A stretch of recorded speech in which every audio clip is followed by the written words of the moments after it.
Vladimir Putin পশ্চিমাদের কাছে যেন একটা বিষাক্ত ফোড়া, যেটা কিনা শত চক্রান্তের পরেও উপড়ে ফেলতে পারছে না যুক্তরাষ্ট্র ও তার মিত্ররা।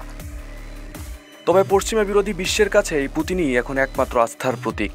টানা পঞ্চমবারের মতো প্রেসিডেন্ট হিসেবে শপথ নিয়ে তিনি শুধু পুরো রাশিয়ায় তার নিয়ন্ত্রণ আরও শক্তই করলেন না, বরং পশ্চিমা বিরোধী ভূরাজনীতিতে নিজের অবস্থান গড়লেন আরও দৃঢ়ভাবে।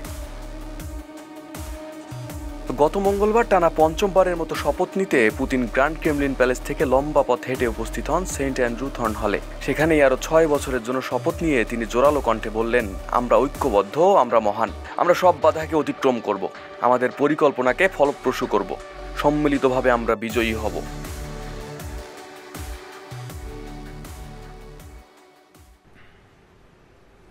Клянусь при осуществлении полномочий президента Российской Федерации уважать и охранять права и свободы человека и гражданина, соблюдать и защищать Конституцию Российской Федерации, защищать суверенитет и независимость, безопасность и целостность государства, верно служить народу.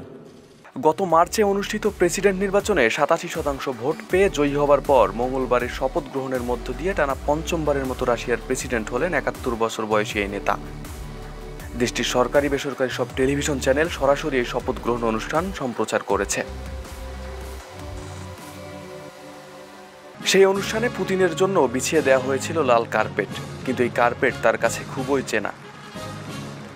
2000 সালের মে মাসে প্রথমবার তিনি যখন প্রথম প্রেসিডেন্ট হিসেবে শপথ নেন, তখন থেকে অনেক কিছুই পাল্টে গেছে। তখন দ্ব্যর্থহীন ভাষায় প্রতিশ্রুতি দিয়েছেন রাশিয়াকে সুরক্ষিত রাখবেন তিনি। 24 বছর পর সেই পুতিন এখন ইউক্রেনের বিরুদ্ধে যুদ্ধ করছেন। রাশিয়ার অখণ্ডতা রক্ষা, নাৎসি শক্তিকে ধ্বংস করা এবং রুশ জনগণের নিরাপত্তা নিশ্চিতের জন্য ইউক্রেনে বিশেষ সামরিক অভিযান অব্যাহত রেখেছেন। আর এতে শুরু থেকে নিজেদের চেনা রূপে আবির্ভূত হয় আমেরিকার নেতৃত্বাধীন পশ্চিমা জোট। এই যুদ্ধে রাশিয়ার বহু ক্ষয়ক্ষতি হয়েছে, প্রাণ দিয়েছেন বহু রুশ সেনা। তবুও যুদ্ধের লক্ষ্য ও উদ্দেশ্য থেকে এক চুলও নড়ানো যায়নি পুতিনকে। ইউক্রেনকে পশ্চিমাদের উদার হাতে সামরিক সহায়তা আর রাশিয়ার বিরুদ্ধে নির্লজ্জ সব নিষেধাজ্ঞা দিয়েও পুতিনকে টলানো যায়নি এক ফোঁটাও। রাশিয়ার দায়িত্ব হাতে তুলে নেওয়ার পর ভ্লাদিমির পুতিন দেশকে রাজনৈতিকভাবে যেমন স্থিতিশীল করেছেন, তেমনি দেশকে আরও স্বাবলম্বীও করেছেন। যুদ্ধ ও পশ্চিমাদের ষড়যন্ত্রের পরও ইতিহাসের যে কোনো সময়ের চেয়ে রাশিয়ার অর্থনীতি ও অর্থনৈতিক ব্যবস্থাপনা ভালো করেছেন।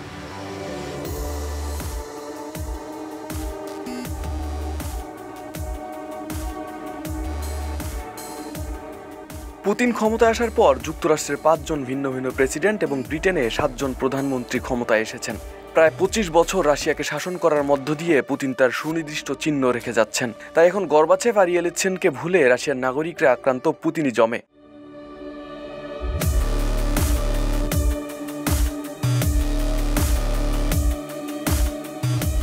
সোভিয়েত ইউনিয়নের পতনের মাত্র 8 বছর পর ক্রেমলিন প্রাসাদের শীর্ষে উঠে আসা 71 বছর বয়সী প্রাক্তন কেজিবি গুপ্তচর ভ্লাদিমির পুতিন জোসেফ স্টালিনকেও ছাড়িয়ে যাবেন এবং সম্রাজ্ঞী ক্যাথরিন দ্য গ্রেটের পর রাশিয়ার সবচেয়ে দীর্ঘমেয়াদী শাসক হবেন তিনি, যদি তিনি মেয়াদ পূর্ণ করেন।